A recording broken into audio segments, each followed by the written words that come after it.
Greetings, everyone. I have purchased, if you watched one of my other videos, the Herbcrafters Tarot. And one of the reasons I purchased this was because I thought it would be a great teaching tool. So I'm hoping that you will want to come along and journey with me into the herbs. I have a Patreon account set up where I give exclusive content. It is Wiles Color Cauldron, Patreon Wiles Color Cauldron. Real simple. I'll try to get the links. I'll be able to get back and do more once I get my computer up and working, or I purchase a new computer. I'm having trouble with my main computer, so I only have basically my cell phone to work with. But with that, we can do a lot and go through the Herbcrafters Tarot. Because actually she starts out with learning some of the basic herbs in the major arcana. And I'm not going to go into, oh, I don't agree with this, don't agree with that. What I love is the artwork in this deck, and we will go into each card and each herb on the card. I am a certified herbalist through Blazing Star Herbal School. I was an apprentice, working apprentice at Wise Way Herbals for 2 years. So that's why I was able to go right into the therapeutic herbalism program at Blazing Star.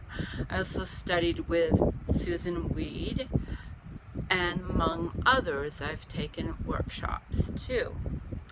So there's a lot of misinformation out there on herbs, so I just want to go over that a little bit. What I have seen, most of it is from multi-level marketing companies with a lot of confusion, and what they are doing is promoting essential oils as herbs when they're only a part of the herbs. There are many herbs that contain no essential oils whatsoever. That's important to remember. So there's a lot of cross claims that the layperson is getting confused on because they have not studied herbalism in depth. And I've also seen cross correlation with medicinal uses of herbs. Magical and medicinal are not the same. Sometimes they cross correlate, but they are not the same. Also, as most of you know, I am highly intuitive, so I have a personal relationship with the herbs on many different levels and layers, which I can talk about more and might go into that on my Patreon page. So without any further ado, let's get started with the first card. And I'm going to read what she writes, and then I'll discuss the herb too. So we start with the Fool. And she has picked Dandelion. And one of the reasons she has picked Dandelion is because it's one of the best herbs to introduce people to herbalism. And I really strongly agree with that. Dandelion grows just about everywhere. It's very easily recognizable. The reason she picked it for the Fool is because of the seeds and the way they blow in the wind. But Dandelion is so much more, as we will discover. So let's see what she has to say about Dandelion. Let me see if I can hold this up while we are talking. So she says, a basket of dandelion flowers lies in the green grass. Stone marks the cardinal's directions, but the arrow's sharp leaves point to many possible paths. Some plants spill from a wild crafting pouch that rests on the ground. A monarch butterfly sets off on its migration. Okay. Monarch butterflies don't mature until fall, so you really wouldn't find them around dandelions who mature in the spring. But interesting. The world is full of adventure, open to what you have never known before. Like the dandelion seeds that float freely in all directions, trust the changing winds as you embark on a new journey. The bright yellow flowers are bold and lively. Be as audacious and spirited in your explorations. Often thought of as a weed, dandelion is an inviting first medicine for a new herbalist. Keep your mind open. Be willing to experience life as a beginner, as a pioneer. And crafting with the Fool.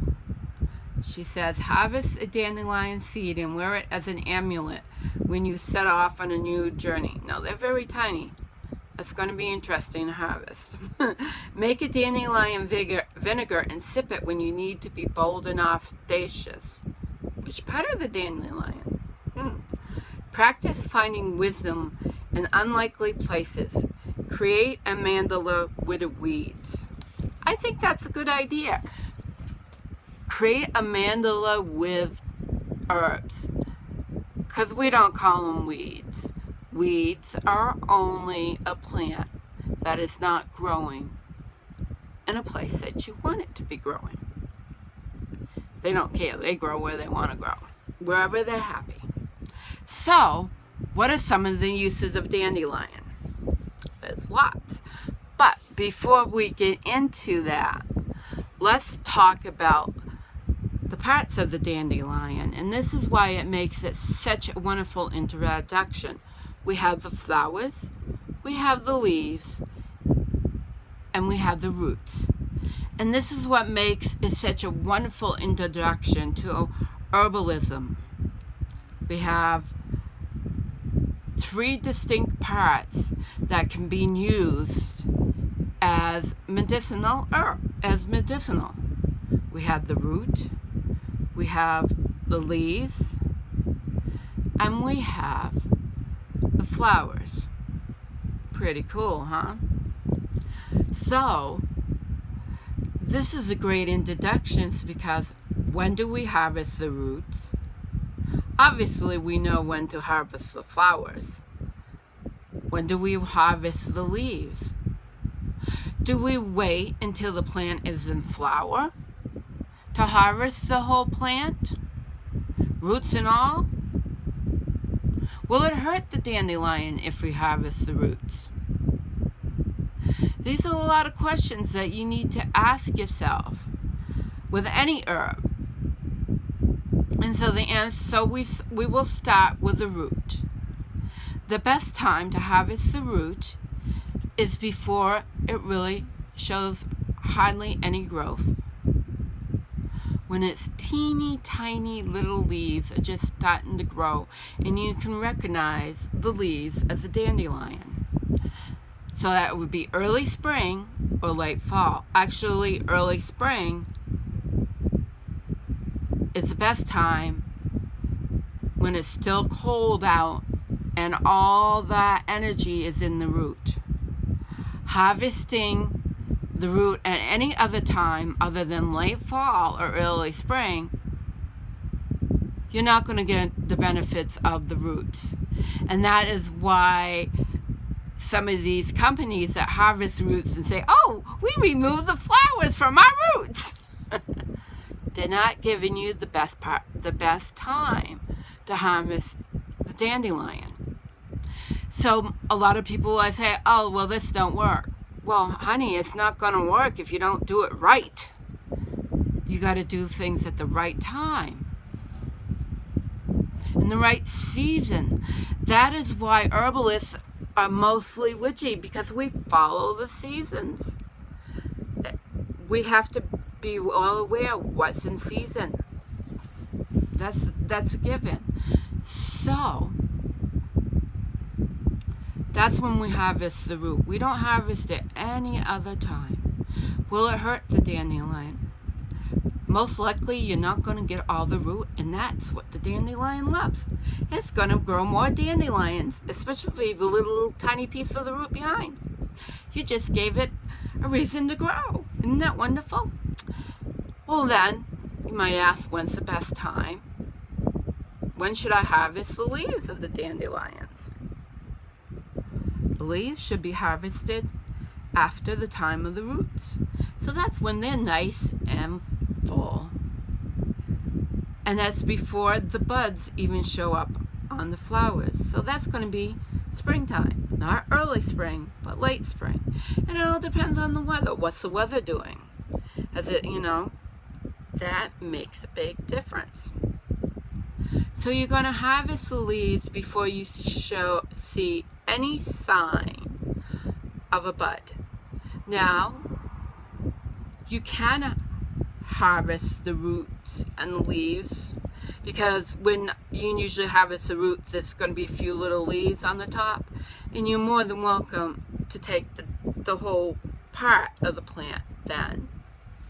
But however, once the dandelion has bloomed, do not harvest the root. Do not harvest the leaves, because all the energy has gone skyward and has gone into the flower. So that's when you harvest the flower. Now, to make a really good remedy would be to harvest the root in early spring, put it in the jar with your favorite liquor and some spring water, and let that set. In a few weeks, harvest some leaves before the buds come out. Add that to the jar that has the root in there. Leave it still. Wait for the blossoms. When the dandelion flowers, add that to the jar. Then you will have a very nice seasonal medicine that by midsummer, or by late, wouldn't be midsummer, excuse me, I'm thinking of another plant there. By late spring, you'll have a wonderful, wonderful dandelion tonic. And I have no idea what that beeping was. I've never heard it before. Strange. So, that's how you work with dandelion. That's some of how you get the best of its medicine. Now, let's go into a few of my books that talk about dandelion. And one of my favorite books, if you're really serious about herbs, and it doesn't matter which part of the country you are, they have one for every part of the country, and that's the Peterson Field Guide. This is a great beginner's book. It gives you a lot of details, as you will see. So this one is for Eastern and Central United States. Medical plants and herbs. And I suggest if you're going to study herbalism, don't get into the magical properties while you are studying medicinally, because you don't want to get confused. That can come later when you do a magical materia medica. So, a friendly dandelion, and I didn't, showed right up. And this book, see, has some nice pictures of the dandelion. There you can see the flower, the leaf, and how it looks when it blooms out with the seeds. Isn't that lovely? I just love it. So, what does the Peterson Field Guide have to say about our dear, wonderful dandelion? I spell that with a Y. Dandylion.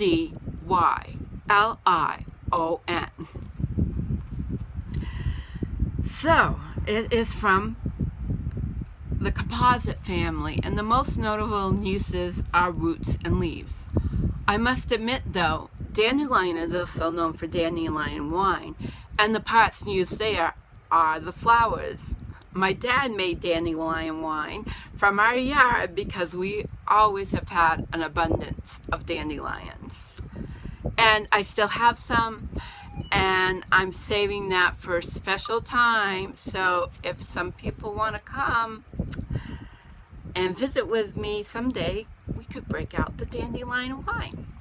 It's like aged. Okay, enough with that. So, it's from the composite family. And if you subscribe to my Patreon channel, any amount you want to donate, I think it starts at least $2 on up. There's not really tiers, it's just whatever you want to donate. I go into detail about why it's important to know families, or I will be. So it's in the composite family. So it's a familiar breed, 2 to 18 inches. Flowering starts are hollow with milky juice. Leaf jagged and cut, flowers yellow. March through September. I've seen it flowering in December. So that's another reason you don't want to dig the roots usually until springtime. Sporadically throughout the year. Like I said, brackets, reflexed. Where found, lawns, fields, waste places throughout our area. Fresh root tea traditionally used for liver, gallbladder, kidney, and bladder ailments. Diuretic. Not indicated when inflammation is present. They say in this book. That doesn't make sense to me. Also used as a tonic for weak or impaired digestion and constipation. Let me tell you, it is great for that. Dried root can be used as a coffee substitute.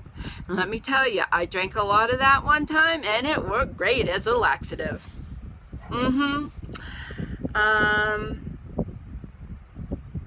Dried leaf tea as a laxative, which makes sense. Of course it would work. Experimentally, the root is hypoglycemic, a weak antibiotic against yeast infection, and stimulates flow of bile and is good for weight loss. Used in cystitis and other inflammations, because it has a large number of anti-inflammatory compounds in the leaves and roots. All plant parts have served as food. Leaves and flowers are rich in vitamins A and C. Dandelion leaf approved in Germany for the treatment of loss of appetite and dyspepsia with a feeling of fullness and flatulence. So in other words, it's really great for digestion.